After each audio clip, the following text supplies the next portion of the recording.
দুটি সংখ্যার গুণফল 315, সংখ্যা দুটির লসাগু 105 হলে গসাগু কত? তাহলে লসাগু গসাগু নির্ণয়ের ক্ষেত্রে একটি সূত্র মনে রাখতে হবে, দুটি সংখ্যার গুণফল ইকুয়াল লসাগু ইন্টু গসাগু। তাহলে দুটি সংখ্যার গুণফল কত? 315 ইকুয়াল লসাগু কত? 105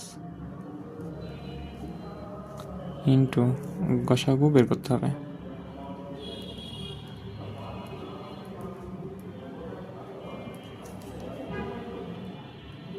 এটুকু আমরা এই পাশে নিয়ে আসবো আর 315কে ওই পাশে দিব। তাহলে 105 ইন্টু গসাগু ইকুয়াল 315। আমাদের কি বলছে?